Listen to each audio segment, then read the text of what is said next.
시험이 참 무섭긴 무서운 것 같아요. 예전에는 수능이라고 그러잖아요. 수학능력 시험. 저희 때는 예비고사라고 했습니다. 예비고사라고 했는데 얼마 전까지도 제가 그 예비고사 보기 전날 밤에 얼마나 내가 떨었겠어요. 막 초조해하고, 야, 이거 시험 봐야 되는데. 우리 때는 떨어지고 뭐 붙고 이런 것도 있었고, 점수도 중요하고, 먼저는 떨어지고 붙고 뭐 이런 것이 있었어요. 그 예비고사에 떨어지면 대학 시험 자체를 못 봤어요. 하여튼 근데 얼마 전까지 제가 이 예비고사 보기 그 전날의 그 상황에 제가 지금 어쩔 줄 몰라는 그런 꿈을 꾸곤 했습니다. 그러니까 시험이라는 게 정말 무섭긴 무섭죠. 아이가 학교를 들어가자마자부터 시험 보기 시작하잖아요. 초등학교 1학년, 2학년, 3학년, 4학년, 5학년, 6학년 내내 시험 보고요. 중학생이 되면 또 시험 보고요. 고등학생이 돼서 또 계속해서 시험 보고요. 그리고 수능이라고 하는 큰 시험 보고요. 그 다음에 대학교 들어가서 또 중간고사, 학기말고사, 중간고사, 학기말고사, 그렇게 끊임없이 시험을 보고요. 그것도 모질라서 직장에 들어가기 위해서 또 이런저런 시험을 보아야 합니다. 왜 자꾸 이렇게 시험을 보는 걸까요? 시험을 봐야 그 사람이 알고 있는 지식, 그 사람이 속에 가지고 있는 것이 드러나기 때문입니다. 테스트를 통해 그 사람이 가지고 있는 지식이 드러나고 그 사람이 누구인지가 아마 드러나는 것 같아요. 그래서 그렇게 시험이 계속 있는 것이죠. 적성검사를 통해서 그 사람의 적성이 어떤 것인지 테스트해요. 시험 봐요. 건강검진 받으셨죠? 건강검진을 통해서 내 몸의 상태가 어떤지 드러내죠. 성격 테스트를 통해서 성격이 어떤지 다 테스트해 보셨을 거예요. 내 성향이 어떤지, 왜 성격 검사하는 거 있잖아요. 뭐라 그러죠? 아니, 적성검사 말고 성격 테스트 하는 거 있잖아요. 성향 테스트. MBTI? 네. 그거 다 아마 테스트 해보셨을 거예요. 그 테스트를 통해서 우리의 성향이 어떤지 또한 드러냅니다. 테스트를 통해서 우리의 것이 드러나죠. 그런데요, 이런 테스트와는 비교도 안 되게 중요한 테스트가 있습니다. 일생일대의 테스트가 있습니다. 어떤 누구도 피할 수 없는 테스트가 있습니다. 바로 그리스도의 심판대 앞에 서게 되는 테스트입니다. 그래서 오늘 성경은 이는 우리가 다 반드시 그리스도의 심판대 앞에 나타나게 되어 각각 선악간에 그 몸으로 행한 것을 따라 받으려 함이라고 말씀하고 있습니다. 파이널 테스트죠. 마지막 시험입니다. 마지막 시험이 우리 앞에 기다리고 있습니다. 그 누구도 예외가 없습니다. 그리스도의 심판대 앞에 우리가 서게 될 것입니다. 그리고 우리가 어떻게 살았는지, 우리가 살아온 삶이 그대로 드러날 것입니다. 만약 이 마지막 테스트가 없다고 한다면 요령껏 살면 돼요. 그렇죠? 요령껏 살면 돼요. 잔머리를 쓰면서 요령껏 살면 돼요. 그런데 바로 그리스도의 심판대 앞에 우리가 서게 될 것이요, 우리가 이 땅에서 어떻게 살아왔는지 다 드러나는 그 시간이 있기에, 그 테스트가 있기에, 결단코 우리가 그 테스트로부터 도망갈 수 없기에 우리는 제대로 살아야 되는 것이죠. 제대로 살아야 그 심판대 앞에서 우리가 제대로 통과할 수 있는 것이죠. 그러면 이 땅에서 우리가 제대로 산다는 것은 무엇입니까? 제대로 산다고 하는 것은 그리스도를 기쁘게 하는 삶을 사는 것입니다. 그런즉 우리는 몸으로 있든지 떠나 있든지 우리 주를 기쁘게 하는 자가 되기를 힘쓰노라. 우리 예수님을 속일 수 없잖아요. 예수님을 기쁘게 하는 삶, 그 삶이 제대로 삶을 사는 것입니다. 우리에게 이제 그리스도 앞에 있는 마지막 테스트가 있다는 것을 알기에 우리가 이 땅에서 제대로 그리스도를 기쁘게 하는 삶을 살려고 애를 쓰는 것이죠. 그렇게 사는 사람이 바로 종말론적 신앙인입니다. 적당히 살지 않고 요령껏 살지 않고 그리스도를 기쁘게 하는 그 삶을 살고자 애쓰는 것이죠. 왜냐하면 바로 그리스도의 심판대 앞에 우리가 서게 될 것이요, 우리가 어떻게 살았는지 이 땅에서 우리가 살아온 삶이 필름처럼 그렇게 다 드러날 것이기 때문입니다.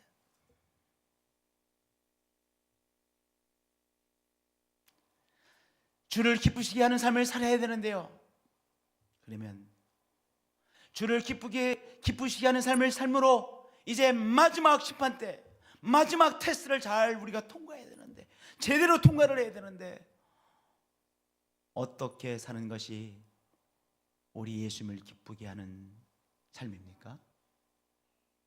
우리가 어떻게 우리 예수님을 기쁘게 하는 삶을 살 수 있겠습니까? 어떻게요? 그리스도의 사랑이 우리를 주장해 주셔야 합니다. 그리스도의 사랑이 우리를 주장해 주셔야만 우리가 주님을 기쁘시게 하는 삶을 살 수 있는 것이죠. 우리를 주장하고 있는 것이 우리의 열정을 결정합니다. 바둑 좋아하시는 분 계시죠? 여러분들, 바둑이 나를 주장하면 바둑에 대한 열정으로 충만해져요. 그래서 바둑만 생각하면요 아주 기분이 좋고요, 바둑 둘 시간을 나 이렇게 해놓고요, 그리고 바둑 이야기를 하고 싶고요, 바둑이 나를 주장하면 바둑에 대한 열정으로 충만하게 되어집니다. 게임을 좋아하시는 분 계시죠? 우리가 생각하는 것보다 젊은 사람들은 게임을 정말로 좋아하더라고요. 어저께 어떤 청년 집사가 우리 집에 왔는데 운동을 좋아해요. 그래서 뭐 이런저런 운동을 해요. 그래서 운동을 좋아하니까 시간이 없잖아 했더니 운동만 좋아하는 게 아니라 게임도 좋아한대. 그러니까 이렇게 말을 하더라고요. 운동하고 중간중간에 여기서 여기로 옮길 때 그때 빨리 게임을 하면 된대. 운동한 다음에 옮겨야 되잖아요. 그럼 그때 빨리 게임을 하면 된대. 게임이 우리를 주장하면 게임에 대한 열정으로 충만되어져요. 당구 좋아하시는 분 한번 손들어 보세요. 우리 여기 계신 분들 잘 안 보이니까 우리 할렐루야 성가대에 계신 분 중에서 당구에 한 번 정도는 미쳤던 적이 있으신 분 한번 손들어 보세요. 왜 남자분들은 한 번은 미치잖아요. 대학교 1학년, 2학년, 3학년 때 한 번은 미치잖아요. 쑥스러워서 손을 안 드시는 것 같아요. 분명히 있으실 거야. 그러면 당구에 미치면요, 눈을 감으면요, 이게 담화가 보이잖아요. 이 3쿠션을 이렇게 줘야 되는데 막 보이잖아요. 당구가 나를 주장하면 당구에 대한 열정으로 충만해져요. 아무도 못 말려요. 그리스도의 사랑이 우리를 주장하게 되시면 그리스도를 기쁘게 하고 싶은 열정으로 충만해지는 거예요. 어떤 사람만이 그리스도를 기쁘시게 할 수 있어요? 간단해요. 그리스도의 사랑으로 주장함을 받는 사람만이 그리스도를 기쁘게 할 수 있어요. 왜냐? 그 사람 속에 그리스도를 기쁘시게 하고 싶은 열정으로 충만하게 되어지기 때문이죠. 그 사람 속에 그리스도를 기쁘게 하는 기쁘시게 하고 싶은 열정으로 충만하게 그리스도를 예배하게 되고, 그리스도를 배워가고 싶고, 그리고 예수님께서 원하시는 삶을 살게 되어지는 거예요. 누가요? 그리스도께서 우리를 주장하시면 그리스도에 대한 열정으로 충만되어져서 예수님을 기쁘시게 하는 삶을 살게 되어지는 것이죠. 그리스도의 사랑이 우리를 강권하시는도다 그랬어요. 그리스도의 사랑이 당신을 컨트롤하십니다. 어떤 성경은 그렇게 번역했더라고요. 그리스도의 사랑이 우리를 주장하신다는 거예요. 그리스도의 사랑이 우리를 주장하시면 그리스도를 위하여 살게 되어지는 것입니다. 그리스도를 위하여 살게 되는 열정으로 충만하게 되어지는 것이죠. 이렇게 기도해야 될 것 같아요. 성령님이여, 그리스도의 사랑이 나를 주장하게 하여 주옵소서. 성령이여, 그리스도에 대한 뜨거운 열정으로 충만케 하여 주세요 라고 기도해 하시기를 축복드립니다. 성령께서 임하여 주셔서 그리스도의 사랑이 우리를 주장해 주시면 그리스도를 기쁘시게 하고 싶은 열정으로 충만되어지는 우리의 삶이 되어지는 것이죠. 그 사람이 그리스도를 기쁘게 하는 삶을 살게 되어지는 것입니다. 두 번째로 화목하게 하는 직분을 감당하는 것입니다. 아버지가 아들을 정말 사랑하고 아들을 기쁘게 하고 싶은 사랑의 열정이 가득해요. 저는 정말 너무 귀해요. 정말 이 아들이 기뻐하는 삶을 살고 싶은 그렇게 해주고 싶은 사랑의 열정이 가득해요.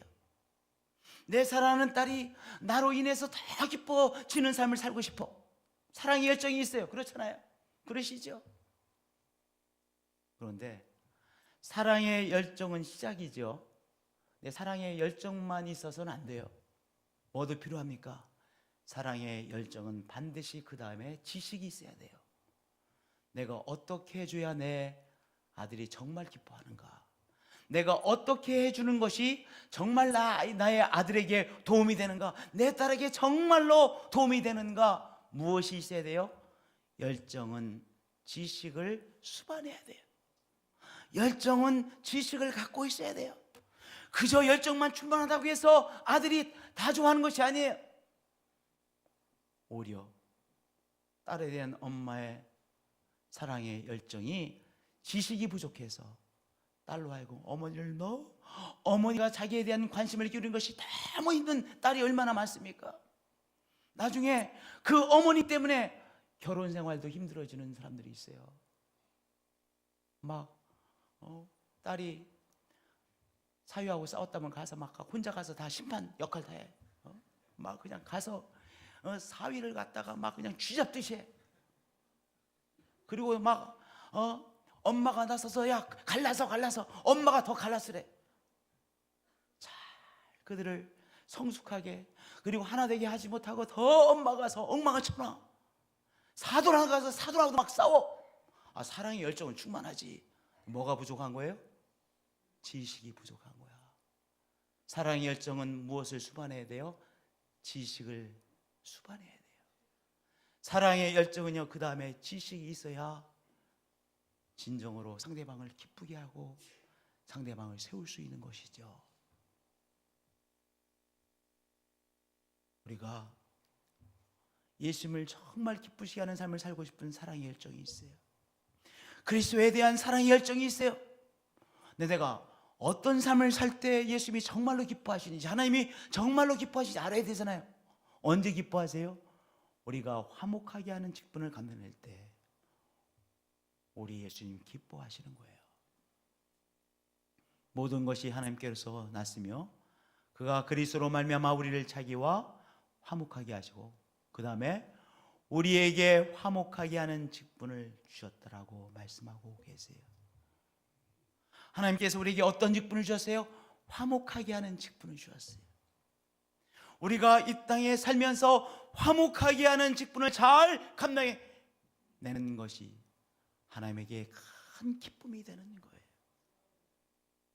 화목하게 하는 직분의 삶을 살 때 하나님께서 우리를 보시면서 미소 지으시고요, 박수 치시고요, 기뻐하시는 거예요.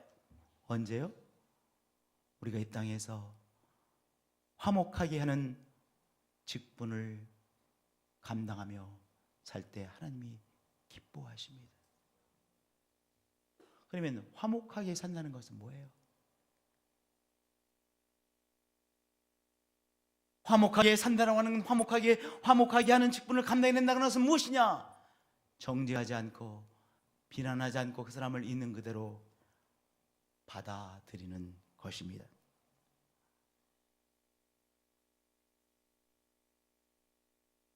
예수님께서 율법의 잣대를 사용하셨다고 한다면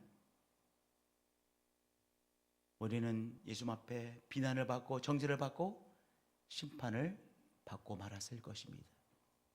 그런데 예수님께서 우리를 향해서 율법의 잣대를 사용하지 않으셨어요. 율법의 잣대로 우리를 비난하고 정죄하고 심판하지 않으셨어요. 하나님께서 율법의 잣대로, 당신의 잣대로 우리를 보시고 재단하시고 정죄하시고 비난하시고 심판에 넘기지 않으셨어요. 대신에 십자가의 사랑으로 우리를 품어주셨어요. 하나님께서 죄악이 무엇인지 모르시기 때문에 그런 것이 아니죠. 옳고 그름에 대하여 우리 하나님 너무나도 정확하게 알고 계신 분이시죠. 그럼에도 불구하고 율법의 잣대로 우리를 향하여 비난하시고 정죄하시고 심판하신 것이 아니라 어떻게 하셨어요? 십자가에서 우리를 품어주셨어요. 우리 예수님께서 그 화목하게 하는 직분을 받으시고 십자가 위에서 우리를 품어주셨어요. 정죄하지 아니하시고 우리를 품어주셨어요. 그리고 우리들에게 이렇게 부탁해 주셨습니다. 하나님이 죄를 알지도 못하신 이를 우리를 대신하여 죄로 삼으신 것은 우리로 하여금 그 안에서 하나님의 의가 되게 하려 하십니다. 여러분들, 사람의 의가 있고 하나님의 의가 있습니다.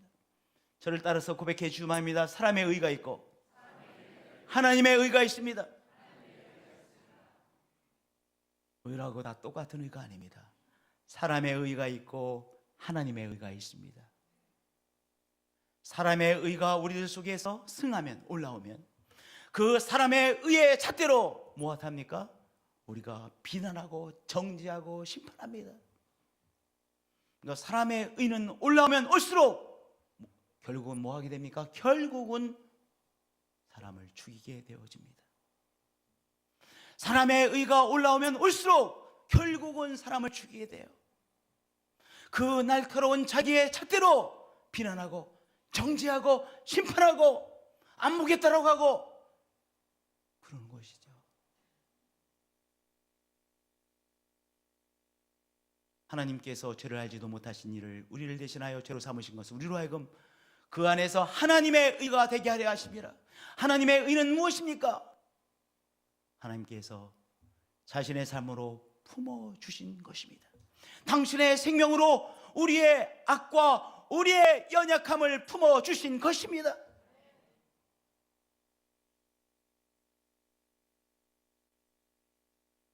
많은 불의가 무엇 때문에 일어나는지 아세요? 우리 속에 있는 악, 우리 속에 있는 연약함 때문에 불의를 행하는 거예요. 그런데 우리 자신이 바로 우리 예수님처럼 우리가 그것을 품어주는 것, 내가 그냥 품어주는 것, 그것이 무엇입니까? 하나님의 의입니다. 사람의 의, 하나님의 의가 있습니다. 사람의 의를 내려놓고 그 사람을 있는 그대로 품어보려고 애쓰는 것, 성령 안에서 품어보려고 애쓰는 것, 그것이 화목하게 하는 직분을 감당해 내는 것입니다.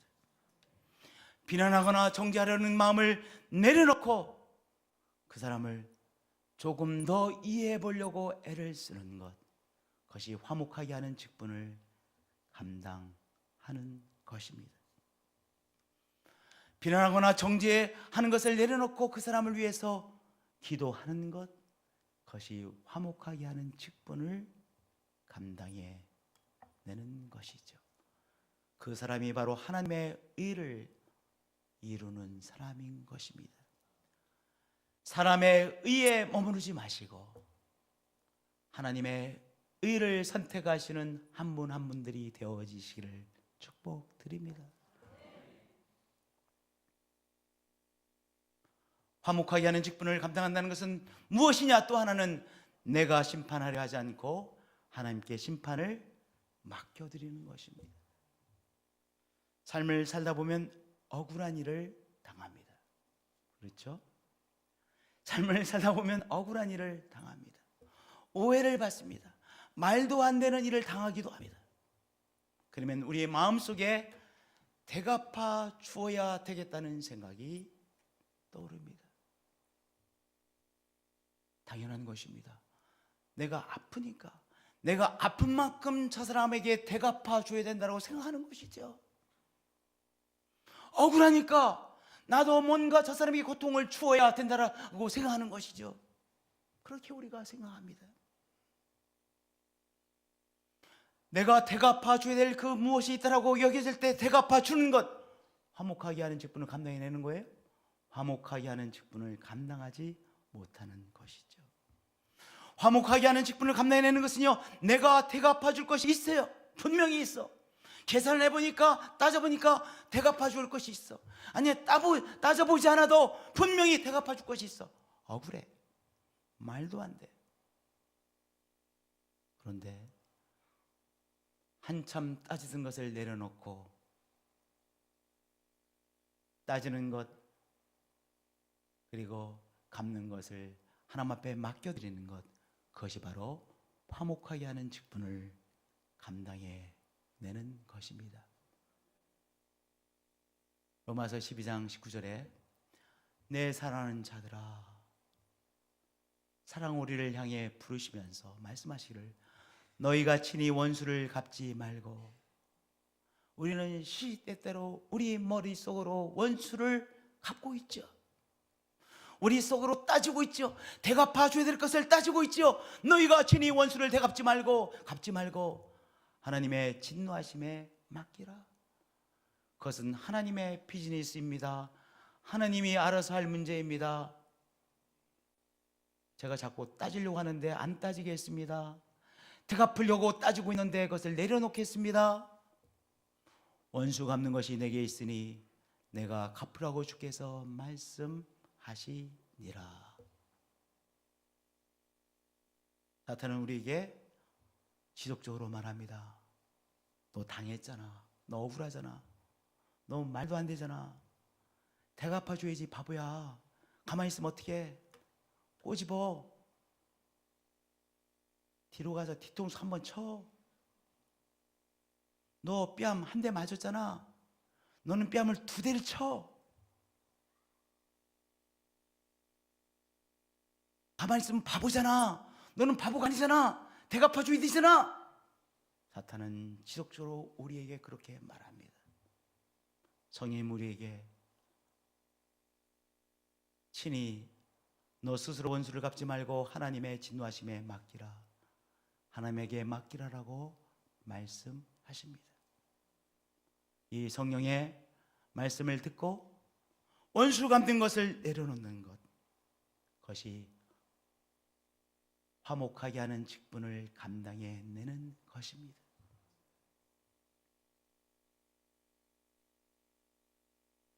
내가 원수를 갚아야 된다라고 따지고 있는 그것을 내려놓는 것, 그것이 뭐예요?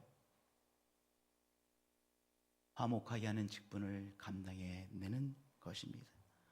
그럴 때 악순환의 저주에서 자유케 되는 것이죠. 악순환의 저주를 끊게 되는 것이죠.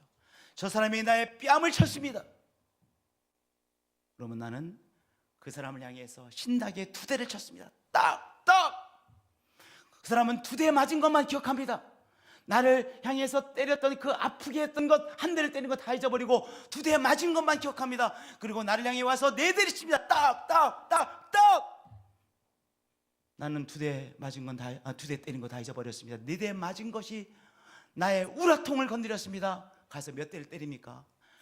8대를 때립니다. 딱!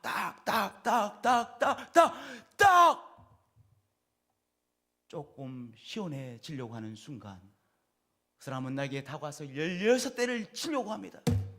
그건 뭐예요? 악순환의 저주입니다. 사탄의 저주입니다. 우리가 얼마나 자주 이 악순환의 저주에 사로잡혀 삽니까? 여기에서 빠져나오지 못하고 악순환의 저주에서 빠져 삽니까? 화목하게 하신 직분은요 무엇입니까? 내가 대갚아 줘야 된다라고 생각하려고 하는 그것들을 내려놓는 것입니다. 대갚아 줘야 된다라고 따지고 있는 것을 내가 내려놓는 것입니다. 그리고 그것은 하나님의 비즈니스라고, 하나님 앞에 맡겨야 되는 것이라고 인정하는 것이죠. 그럴 때 악순환의 저주가 끊겨지는 것이요, 나의 그러한 삶을 통하여 우리 하나님 너무 기뻐하시고요, 우리 예수님 너무나도 기뻐하시는 것입니다.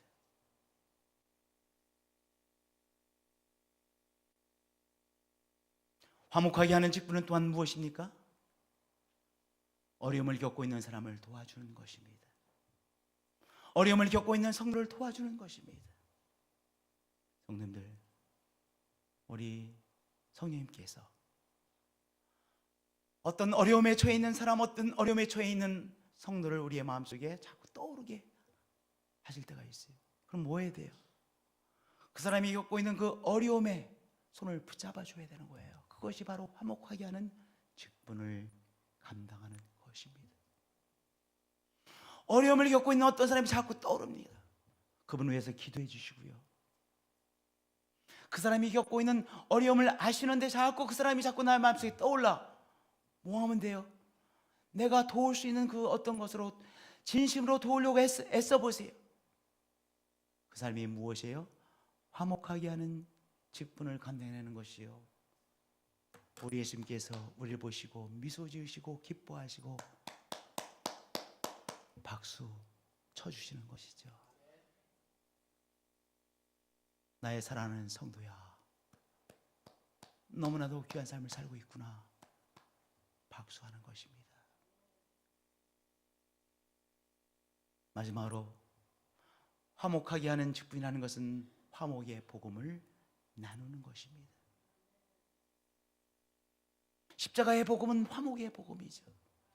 저를 따라서 고백해 주시기 바랍니다. 십자가의 복음은 화목의 복음입니다. 예수 그리스도의 십자가의 사건을 통해서 하나님과 우리가 하나 되어졌습니다.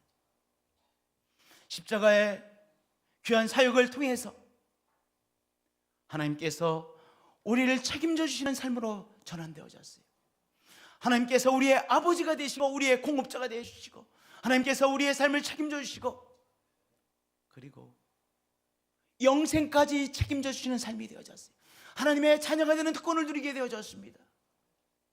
가만히 생각해 보세요. 우리가 그 귀한 이제 믿음의 사람이 된 이후에도 때때로 우리가 처해 있는 어려움을 인해서 우리의 삶이 엉망이 될 것이라고 하는 두려움에 빠져 살곤 하죠. 내 속에 하나님께서 우리에게 주시는 그 화목의 복음을 누리는 것이 아니라 지옥까지는 아니어도 너무 힘들 때가 많아요. 우리의 처해 있는 상황을 통해 나름대로의 상황이 있어. 근데 그 어려운 상황이 그 사람에게 너무나도 크게 느껴져서 하나님의 화목을 누리는 것이 아니라, 하나님의 샬롬을 느끼는 것이 아니라 지옥 비슷한 것을 경험하고 있으면 그 사람 하나님의 화목을 누리는 사람이 못 누리는 사람이죠. 오늘 그러한 사람들에게, 예수 믿는 사람들에게 말씀하시는 거예요. 너희는 하나님과 화목하라. 뭐예요? 오늘 어려움이 나의 삶을 엉망으로 만들어 버릴 것처럼 느껴지시죠?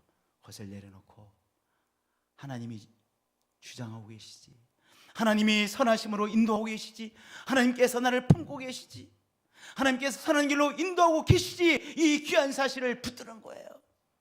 그 사람이 누구입니까? 하나님과 화목한 사람입니다. 너희는 하나님과 화목하라 말씀하셨습니다. 오늘 어려움이 나를 주장하고 계시는 것처럼 느껴지고 계십니까? 내려놓으시고, 우리 하나님께서 그리스도를 통해서 나를 하나님의 자녀 삼으셨고 나를 주장하고 계시기에 하나님의 선한 길로 나의 삶이 인도함을 받고 있다는 사실을 붙드시기를 축복드립니다. 그래서 하나님의 이 샬롬을 누리시는 여러분들이 되어지시길 축복드립니다. 그 삶을 보시며 우리 예수님께서 미소 지으시고 박수하시는 것이죠.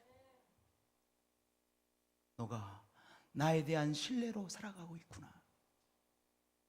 나를 향한 신뢰함으로 살아가고 있구나. 여러분, 믿지 못하는 것이 죄 중에 죄입니다. 우리를 구원해 주시고 우리와 함께 하시는 하나님을 믿지 못하는 것이 죄 중에 죄입니다. 우리는 믿는 것이죠. 하나님의 선한 손길이 나와 함께 계심을 믿는 것이죠. 인도하고 계심을 믿는 것이죠. 나의 삶을 책임져 줄 것을 믿고 내가 오늘 그 믿음으로 살아가는 것이죠. 너희는 하나님과 화목하라. 그리고 그 평강의 관계를 누리는 것입니다. 그리고 아직 십자가의 화목의 복음을 받아들이지 못한 사람을 위해서 기도하고 그 사람에게 화목의 복음을 나누는 것이죠. 오늘 본문 말씀은 이렇게 말씀해 주시고 계십니다. 화목하게 하는 말씀을 우리에게 부탁하십니다.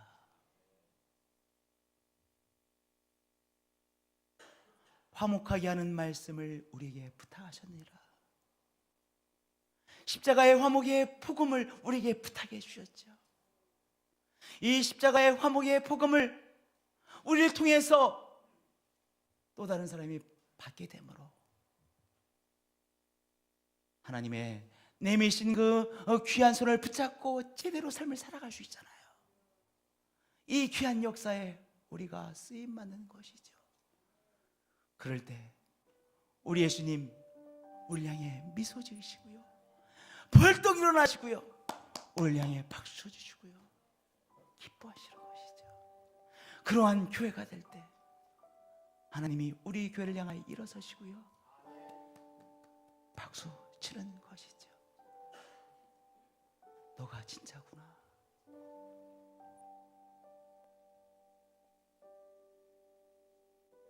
그 사람이 종말론적 신앙인입니다. 사랑하는 성도님들, 우리는 종말론적 신앙인이죠. 마지막 심판이 우리 앞에 기다리고 있음을 정말로 믿고, 그리고 이 마지막 테스트, 파이널 테스트, 얼티밋 테스트, 이 궁극적인 마지막 심판만은 내가 제대로 통과하겠습니다. 우리 신앙의 사람들이잖아요. 이 종말론적 신앙을 잃어버리셨습니까? 이 종말론적 신앙을 회복하시고요, 파이널 테스트가 우리 앞에 기다리고 있음을 명심하시고요, 이 땅에서 하나님을 기쁘시게 하는, 화목하게 하는 삶을 살려고 성령의 능력으로 애쓰시는 우리 귀한 진짜 성도가 되시기를 예수님의 이름으로 축복드립니다.